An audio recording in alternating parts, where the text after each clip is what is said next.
أعوذ بالله من الشيطان الرجيم. بسم الله الرحمن الرحيم.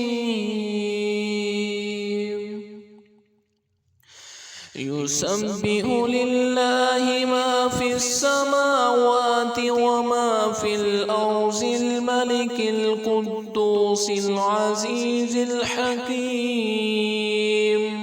هو الذي بعث في الأميين رسولا منهم يتلو عليهم آياته ويزكيهم ويعلمهم الكتاب والحكمة وإن كانوا من قبل لفي ضلال مبين.